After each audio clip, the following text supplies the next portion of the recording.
একটু দাঁড়াও। হ্যাঁ বলো, তার নাম কি? আবার বলো। হাত ঠিক করে রাখো তুমি। হ্যাঁ, আমি একটি কবিতা বলছি, তার নাম সৎপাত্র। তুমি বলতেছো না, এই যে তোমার বুকে যে সিংহটা বলতেছে, কে বলতেছে? না, ভাল্লুক। ভাল্লুকটা? আমি বলতেছি। ও আমি। তোমার নাম বলো। আমার কবির নাম কি? আমার নাম শুভ্র। আমি একটি কবিতা আবৃত্তি করছি, সেটার নাম হচ্ছে সৎপাত্র। লিখেছেন সুকুমার রায়। আচ্ছা। শুনতে পেলুম প্রস্তা গিয়ে, তোমার নাকি মেয়ের বিয়ে। হ্যাঁ। গঙ্গারামকে পাত্র পেলে, জানতে চাও সে কেমন ছেলে। হ্যাঁ জানতে চাই। মন্দ এই যে নয়। পাত্রী পাশে বসে আছে, বলো পাত্র কেমন?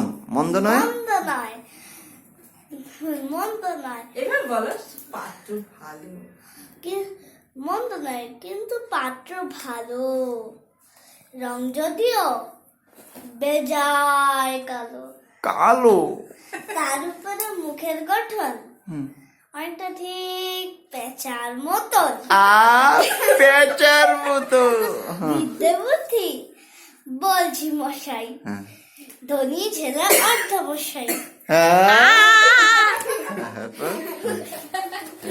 মিষ্টিবার মেট্রিক এসে ঘায়েল হয়ে থামলো শেষে। বিষয় আশয় গরিব বেচার, কষ্টে শিষ্টে দিন চলে যায়। হ্যাঁ, এরকম ছেলের কাছে বিয়ে দিবা? মানুষ তো নয় ভাই, গুলো তার একটা পাগল একটা গোয়াল। এই গোয়ার ছেলের কাছে বিয়ে দিবা? দরকার নাই। এরপর হ্যাঁ, গোয়ার ছেলে। এরপর হ্যাঁ, আরেকটি সেই তৈরি ছেলে, নাম হলো জাল করে নট। জাল করে নট, গেছেন জেলে। এই জেলে যাওয়া ছেলের সাথে কোনো বিয়ে হবে না। কনিষ্ঠটি কনিষ্ঠটি এটা কি? কনিষ্ঠটি তবলা বাজায়। তুমি কনিষ্ঠটি বলো। কনিষ্ঠটি তবলা বাজায়। হ্যাঁ, তারপর? আরে আমি কেন বলবো? কনিষ্ঠটি তবলা বাজায়, যাত্রা দলে 5 টাকা পায়। মাত্র 5 টাকা। মা একবার বলতে দাও, তুমি মাঝখান দিয়ে বাধা দিলে তো সমস্যা হয়। হ্যাঁ, কনিষ্ঠটি তবলা 5 বাজায়। টাকা পায়। গঙ্গারাম তোকে বলবো গে, পিলের জ্বর আর পান্নু রোগে, কিন্তু তারা উচ্চ ঘর, কংসরাজের বংশধর। শ্যামলাহিনী মনোগ্রামের কি যেন হয় গঙ্গারামে, যা হোক এবার পাত্র পেলে, এমন কি আর মন্দ ছেলে। না না না না না না না না না না না না না না না না, ঠিক আছে আমি একটা কবিতা বলবো। বলো। আমি যে কবিতা আবৃত্তি করবো, তার নাম ঠিক আছে। লিখেছেন সুকুমার রায়।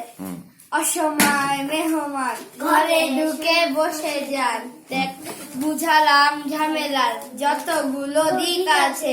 তিনি হেসে বললেন ঠিক আছে ঠিক আছে।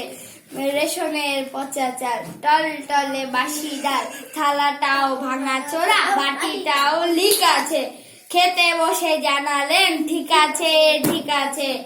মেঘ দেখে মেহমান চাইলেন ছাতা খান, দেখালাম ছাতাটা শুধু কটা শিক আছে। তিনি দেখে বললেন ঠিক আছে ঠিক আছে। হ্যাঁ, পুরো সৎপাত্রটা পুরো এক নাগারে বললে খুব সুন্দর হয়। তুমি মাঝখানে কি ভুলে গেছিলা? ঠিক মতো বলো, দাঁড়াও। হ্যাঁ, এবার আমার প্রথম থেকে বলি। হ্যাঁ, আবার বলো। হ্যাঁ বলো সৎপাত্র। হ্যাঁ লিখেছি আমি পুরোটা বলতে হবে না, বলো যে সৎপাত্র কবিতার নাম বলো। সৎপাত্র হ্যাঁ, লিখেছেন সুকুমার রায়। শুনতে পেল প্রস্তা গিয়ে, তোমার নাকি মেয়ের বিয়ে। গঙ্গারামকে পাত্র পেলে, জানতে চাও সে কেমন ছেলে। মন্দ নয় সে পাত্র ভালো, রং যদিও বেজায় কালো, তার উপরে মুখের গঠন অনেকটা ঠিক পেঁচার মতন। বিদ্যে বুদ্ধি বলছি মশাই, ধনী ছেলের অর্ধাবশে। 19টি বার মেট্রিক এসে ঘায়েল হয়ে থামলো শেষে। বিষয় আশয় গরিব বেচার, কষ্টে সৃষ্টে দিন চলে যায়, মানুষ তো নয় ভাইগুলো তার, একটা পাগল একটা গোয়ার, আরেকটি সেই তৈরি ছেলে, জাল করে নোট গেছেন জেলে, কনিষ্ঠটি তবলা বাজায়, যাত্রা দলে 5 টাকা পায়, গঙ্গারাম তো কেবল ভোগে পিলের জল ও পান্ন রোগে, কিন্তু তারা উজ্জ ঘর, কংসরাজের বংশধর, শ্যামলাহিনী বনগ্রামে কি জানা হয় গঙ্গারামে, যা হোক পাত্র পেলে, এমন কি আর মন্দ ছেলে।